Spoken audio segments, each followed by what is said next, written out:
name's Myles Sullivan and I'm a staff representative with the Steelworkers. Myles, tell me a little bit about Vale buying Inco 3 years ago and how that possibly happened. That's a long story. There was a bidding war. Vale ended up coming out on top. They paid a lot more than what they should have paid for it because the price of nickel was high and the value of the company was overinflated. They paid $19 billion. The federal government said that it would be a net benefit to Canada, to Canadians, to the community, to the people that work there. They said they did a detailed study. We had concerns, and those concerns are unfortunately a reality today. So the Conservative government had just come into power. Is that right when this happened? Yeah, the Conservative government had come into power not long before. And we'd actually lobbied the government in hopes of them reversing their decision. We initially lobbied the government requesting, in our position was that Inco take over Falconbridge, because there was a bid at that time for Inco to take over Falconbridge, and then they teamed up with Phelps Dodge last minute to try and take over Falconbridge, but they lost that bidding war to Xstrata. The other mining plants in Sudbury are owned by Xstrata, another foreign investor, and right after Inco lost that, they became the target for takeover because they were small enough. And the government has done nothing whatsoever to help us. Everything they've done has allowed us to live with the aftermath of the takeover of Vale. Explain Industry Minister Tony Clement. Now here's a man who said that somehow you should be thankful for what Vale Inco is doing in this situation, that had they not purchased this mine, that it would have gone belly up and nobody else wanted. Now that's been refuted by the former president of Inco. Explain. Well, that's like I said earlier in my comments, there was a bidding war for Inco. Inco was the jewel of nickel mining companies in the world, and everybody wanted a piece of Inco because of the value of the resources that it owned. Not just here in Canada, but they've also got some properties in other parts of the world. A big one in New Caledonia. Indonesia's got some across Canada. And because of that, there was a bidding war. And Vale kept upping the ante, upping the ante, upping the ante until they were successful, and they paid a hefty price for it in order to be successful. So if it wasn't for Vale coming in to save Inco and save the community of Sudbury, comments by Clement are totally false. We wish that it would have been remained Canadian company and Canadian owned. What makes this different, and we've obviously, Wisconsin has paid the price for outsourcing and these terrible trade deals that were written for corporations, and as your leader Leo Gerardo says, they're not trade deals, they're investment deals. But this is even worse in that literally this corporation from Brazil is extracting resources from Canada and from Sudbury and trying to basically break this union. The first thing I saw when I checked into my hotel yesterday was David Ledbetter, a professor, saying that their goal is to break this union. So if they're trying to break this union and kill wages here in Sudbury, aren't they in some respects stealing resources from Canada? And they definitely are. That's a very good statement. Vale is used to having their way anywhere on the planet that they operate. They come from Brazil. The labor laws are a lot weaker down there. They're not used to resistance. They're not used of people challenging them when they want to get their way.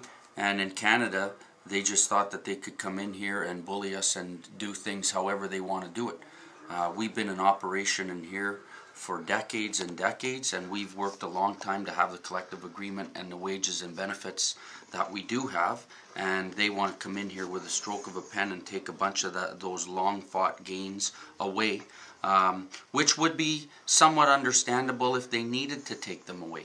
But they don't. This is a company that earned $4.2 billion in 2.5 years from the day they took over Inco. They earned that amount of money, and they don't need to take it away. It's not a GM or a Ford or a Chrysler where they're going to go bankrupt and close forever. They're very, very, very profitable. They're the second biggest mining company in the world, and they want to press their agenda onto workers to oppress them further so that they make more profit so they can get bigger and do more acquisitions.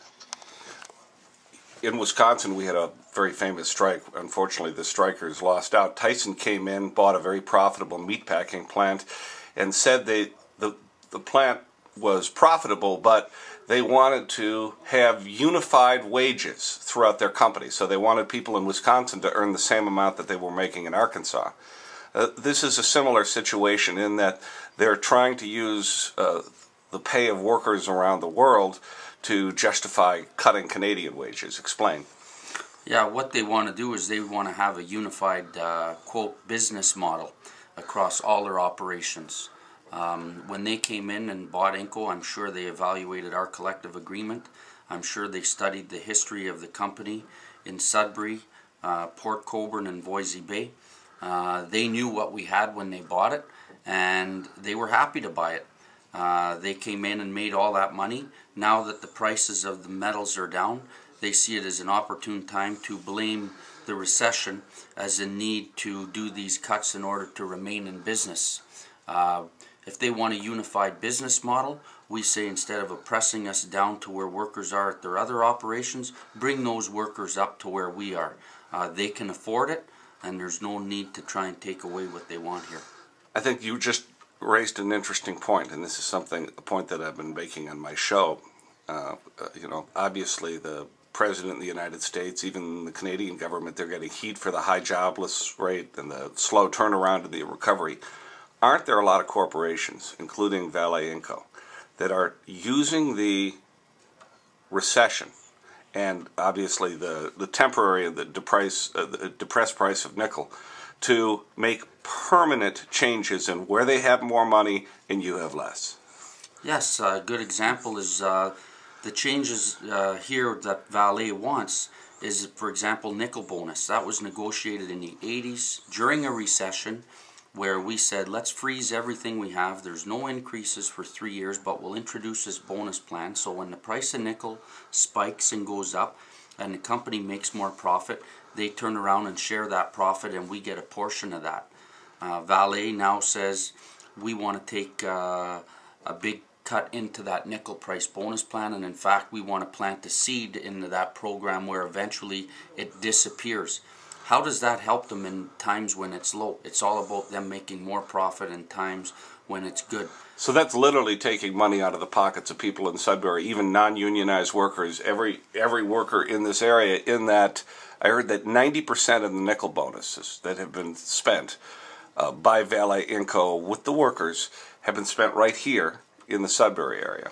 Yeah, that's taking money out of corner stores, clothing stores, car dealerships, home renovation areas, all kinds of things, restaurants. The people make money, they spend money, that's the nature, and they spend it here in the community, and it benefits everybody. It's for the good of the entire community. So what they're doing is not only hurting the employees and their families, but the whole community, and that's why we have such tremendous support here in Sudbury. I look forward to you coming to the courthouse with us today, and you'll see the type of support that we have. Everybody's behind us.